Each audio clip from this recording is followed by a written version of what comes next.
My name is Shyanne Valencia. I'm 26 years old and I survived foster care. Me and my sisters are half black and half white, and we were adopted in a home with a white mom, white father, white brother, sister, and daughter. So I survived all the abuse that they put us through just because of our color.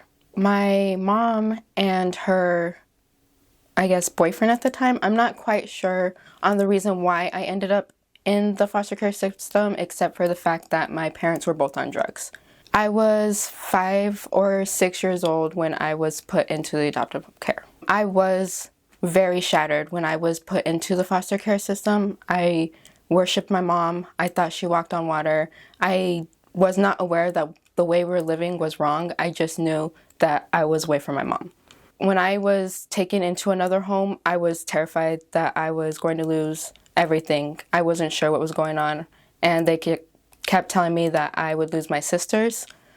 So it was an earth-shattering thing when I was put into the foster care system. The memories that I have of my father are very little, but for my mom, I had a lot of up and downs with her. I remember sitting in the room on the couch listening to her argue with her boyfriend because they didn't know if we should go to eat food first or if we should go to the park. So it turned into a physical fight. I'm sitting there holding my 6-month-old sister, and he pushes her on top of us. And I tripped out because that's my baby sister, and you just pushed my mom on top of her. So I tell him to not lay his hands on her, and he knocks me out with a pan. And I still to this day have the scar up here on my forehead from it.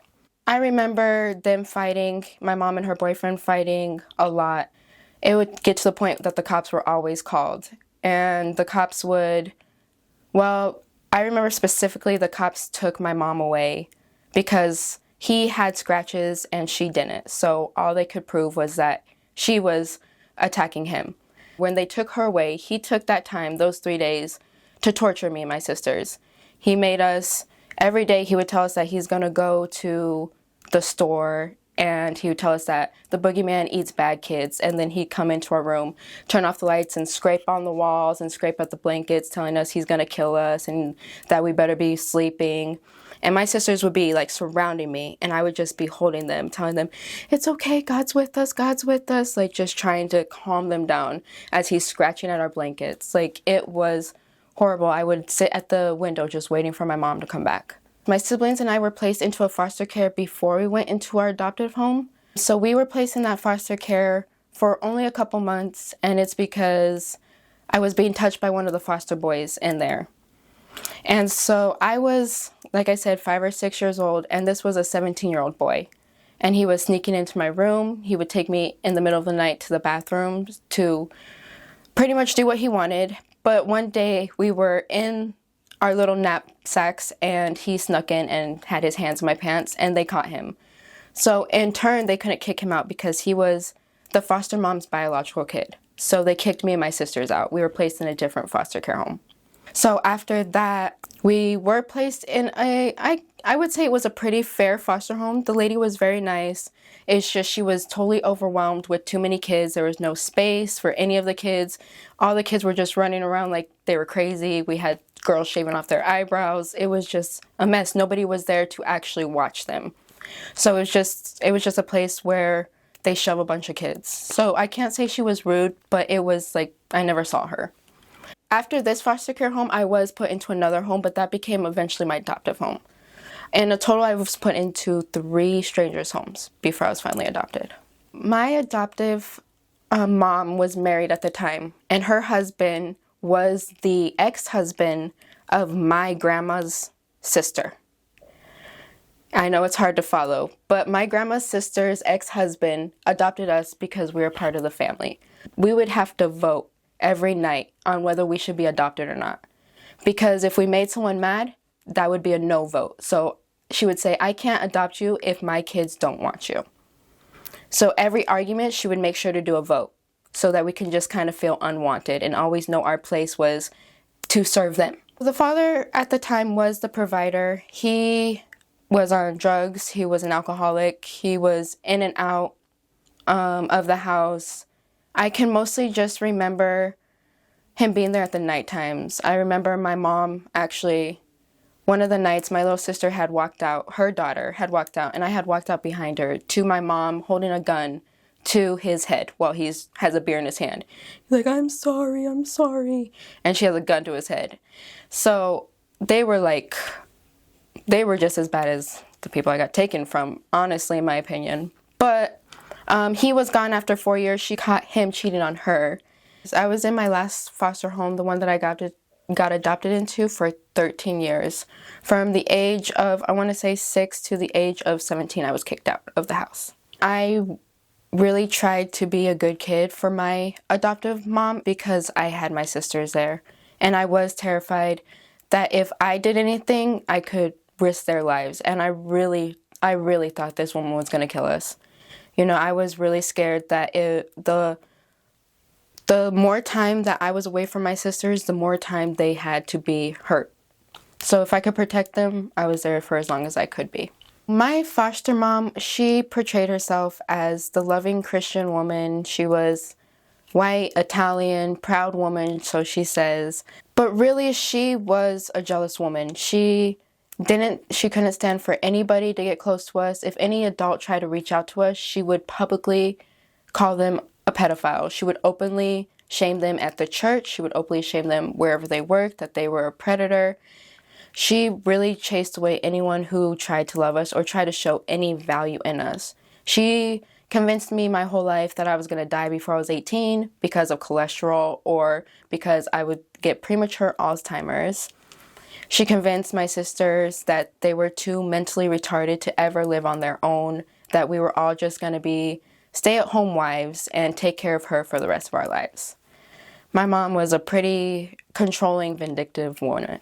I do not speak to my adoptive mom. She actually has me blocked on Facebook right now because I make TikToks that I try to get her to understand my side. Like, she's not understanding my words. So I send her an emotional TikTok and she just comes back with like, oh, you look good in green, or I like that color eyeshadow on you.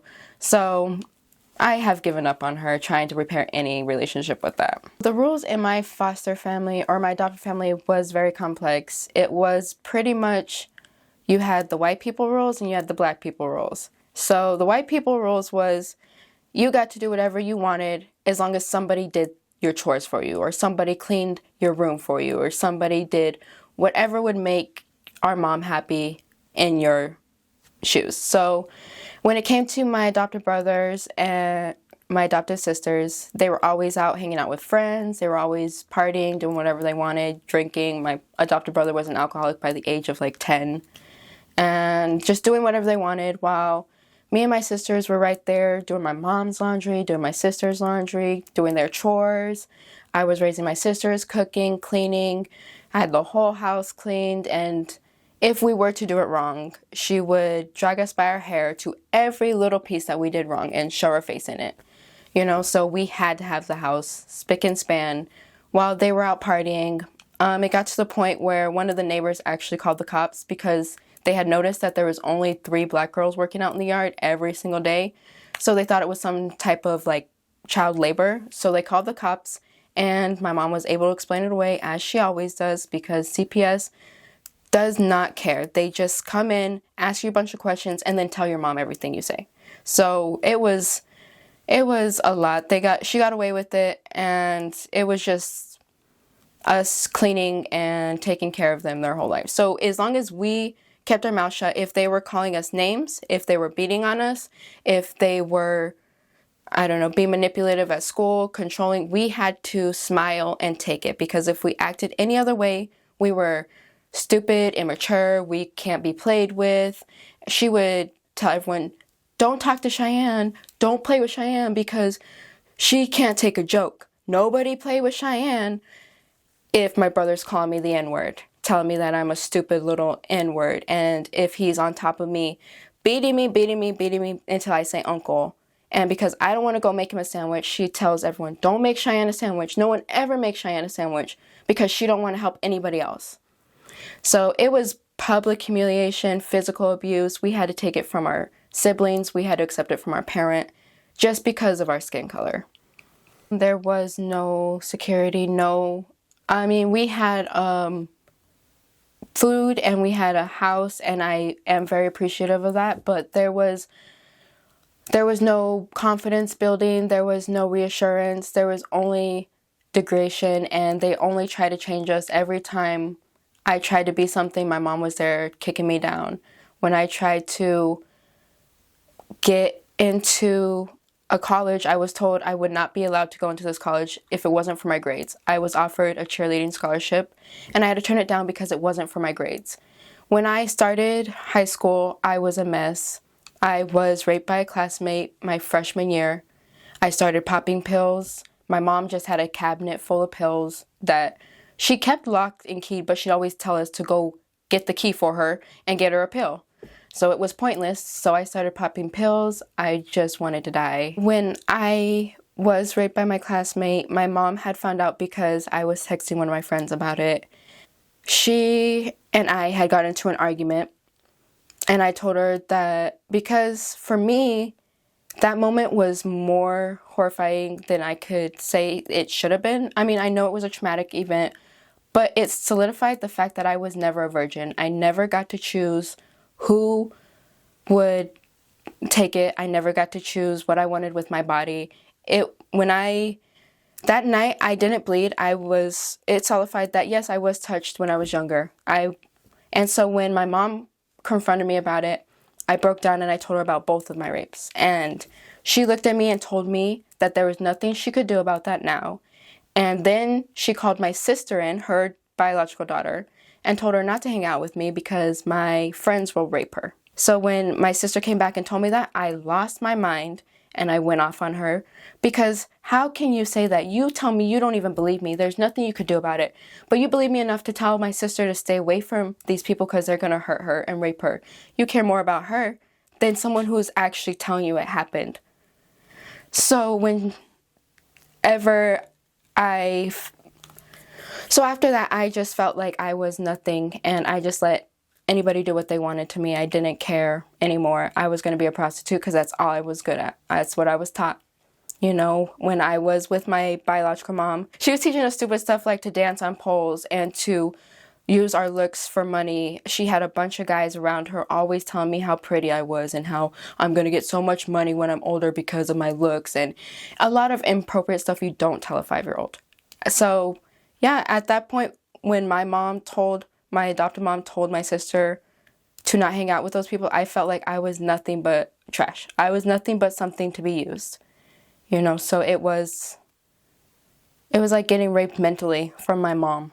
In my mind, it was just that I will never be good enough. No one will ever believe me. I was like, I want to say 7, 8 years old when I first tried to hurt myself. I tried to drink a bunch of chemicals that was in the sink, and as it got older, I started burning myself, I started cutting myself. I would tie shoelaces around my neck and just lay down on my bed. I tried hanging myself, drowning. I was just in my room torturing myself, and nobody checked on me for my whole life. When I walked away from her, I realized there was a lot that I needed help with.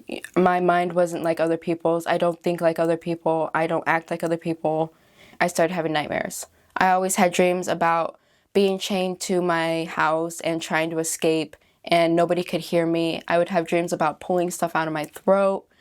You know, I would just have endless nights of running away from my mom, or somebody breaking into the house and it turns out to be my mom. And finally, when I turned 18, I started getting angry. So in my dreams, I started fighting my mom. You know, it was always me and my mom battling to the death.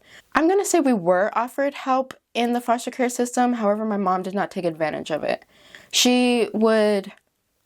My 2 sisters, she would play with their medications to make them seem crazier than they were so that she can keep getting extra pay for them. But because I stood in my room, quiet, never did anything but cook, clean, kept my mouth shut, she never even thought to look my way of any type of help. I'm sure she would have used it for money. That's all she cared about, was how much money she was getting. If she could add more money to that, she would have. But as far as any of that, we did not receive any of it. Any of the money that she was given went to her kids, went to her. We're always told, no, I don't have money. No, I can't do that. You're dangerous. You know, just all types of things, excuses on why not to help us, why the money should go to her kids. But then she tries to convince me to stay with her until I'm 21 years old because the foster care system will pay for your college as long as you're in the home at 21. They'll stop paying at 21. But they will pay your parents. They will not pay you. They will not pay the school for you. They will give that money to your parents. So if my mom wanted, she tried to convince me so hard to stay until I was 21. But she was not paying for my college. I knew that for a fact. I think we should have a better filtering system for our foster care system.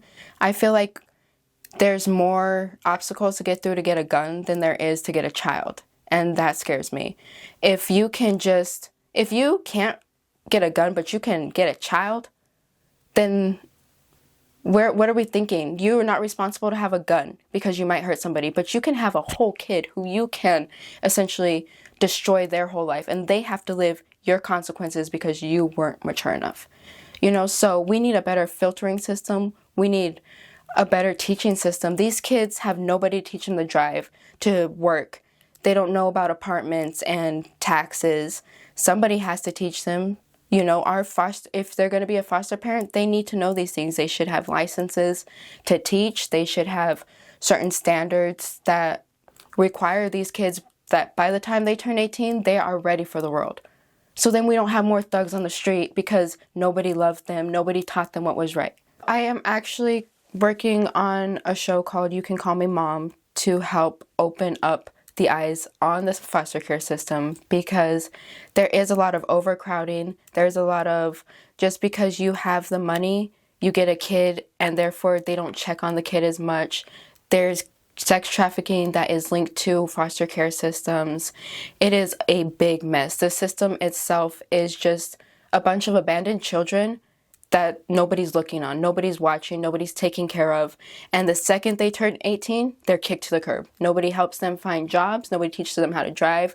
Nobody teaches them, if they don't finish school, nobody teaches them the stuff they need to learn. They are completely on their own in the foster care system. It's just a place to stay, put your head at the night. It's just a show that is giving voices to anyone who has lived in the foster care system, who's been adopted, who's just been in and out of the foster care system, just to tell your story, have a safe space with no one. There's usually always someone behind these kids telling them, no one's going to believe you. Nobody trusts you. No one's going to believe you. You're a problem child.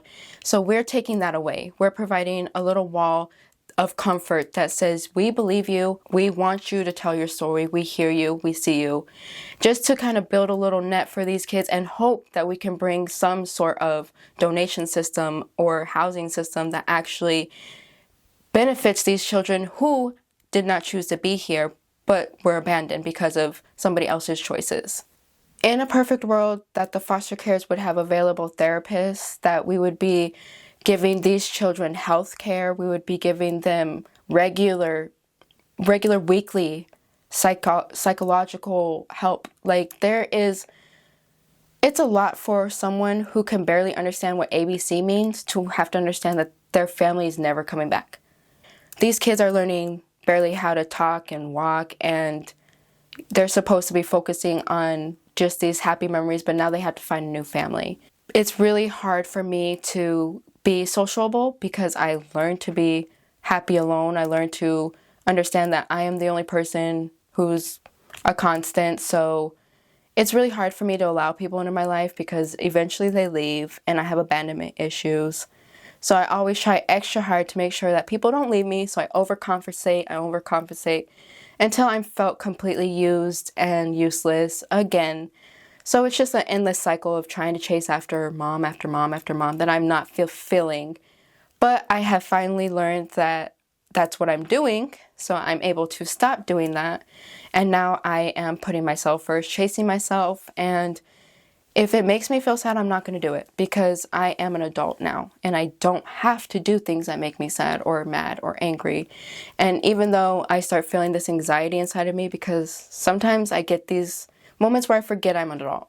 I feel like I'm a kid, I shrink down, and I feel almost like I'm back in the moment.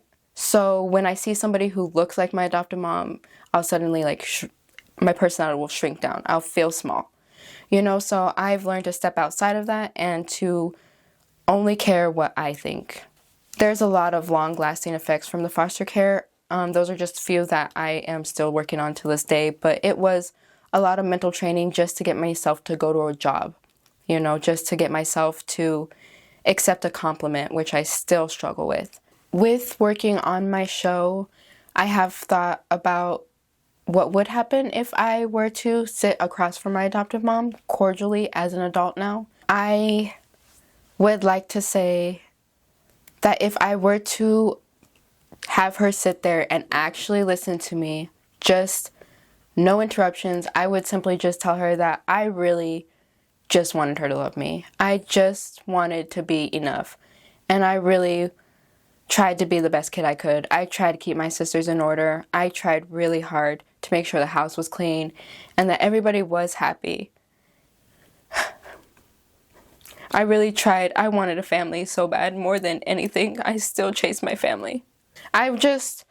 It's not even, I just wanted her to hear me. I just really wanted her to understand that the way her kids treated us, and me and my sisters, we didn't deserve any of that. We didn't deserve to be in any situations that made us feel less than we were. And we definitely didn't deserve for her to allow her son to just beat us down. As a man, the only man in our life, he should have been lifting us up, and he tore us down and sexually degraded us. He was just as gross as any other man I met in my life, and she just worshipped him.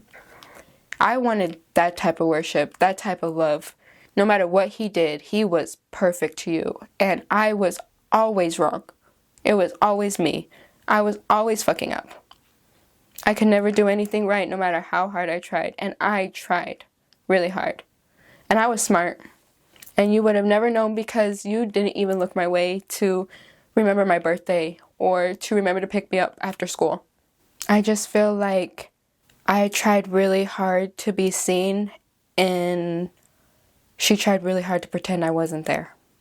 If I could go back and have a conversation with myself at any age, I would have just told myself that I am worth it. I am so smart. I am beautiful. I am strong. And I am one crazy girl. Like, I don't care what anyone says. I am cool to be around. I take you on adventures. Your life is always interesting knowing me. You know, there's nobody in my adult age that hates me. I don't have problems with people.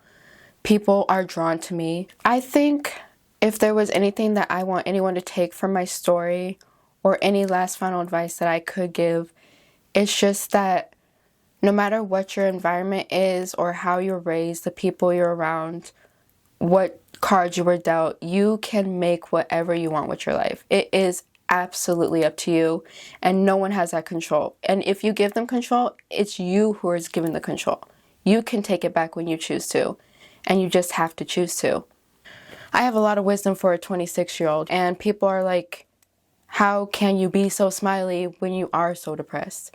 And so I do train my own mind because I am the only person I've had consistently my whole life. So I've learned at a very young age to train myself. And so I tried to spread that, like, that same self-love that you can. It's a mental journey on your own. You have to be able to accept that pain and just push forward. If you considering becoming a foster parent, I say do so much research. If you are going to go outside of your ethnicity, research that ethnicity, learn the special needs. The hair care is not the same, the skin care is not the same. Learn the children you're going to be adopting. Truly be prepared to take in some kids who have been through a lot. They aren't raised like these other kids you meet at the school where they're all sweet and kind because their parents are there to discipline them. These are kids that were left on the side of the road, told they weren't good enough, pushed home to home, taught to advertise themselves. These are kids that all they know is their worth is for what they can provide for anyone around them. So if you're gonna open your heart to them, truly open your heart to them unconditionally and try to understand their mind, not just their actions. It's very complex. A child's mind is very complex, but the beginning of the years can really create a lot of trauma for those next, how they act. And if you're just constantly picking at those little things that they're acting because of the trauma, they just shut down. And you'll never know what's going on with your child. So truly be ready to experience that roller coaster. It's not as easy as bringing up your own kid. You know, you have your DNA, you know what to expect because you know their history. These kids come with unknown history. They come with, you know, unknown backgrounds, unknown stories, just looking for somebody who will accept them for who they are. I would give these children in foster care the same advice that I gave my sisters when I was really young. I understand that it is hard, and you do need to absolutely speak up because people won't know what's going on if you don't tell them. The more quiet you are, the more you allow yourself to take. And I understand that there's no control. When you're in foster care, you don't have a say of who you stay with. You don't have a say of who your caseworker is. You don't have a say of who will believe you, but you have to keep trying. You just have to reach out to anyone who can believe you, because there was very few adults that actually believed me. You know, if you can get to them and you can connect with them, let them know what's going on, and maybe we can become more aware of the situation. And I just say, just hold on. It does pass. Everything passes. As horrible as it seems, and I know some days it's unbearable, but it does pass. And brighter days do come. You know, it seemed like I was never going to grow up. I always thought I was going to die in that house. I was going to be stuck there forever. But here I am, and I've done some crazy things. I've been to a lot of states just on random. I have met a lot of people. I just am out here living my life, and I never thought I would even be past 18. I never saw leaving. So just hold on and don't give up.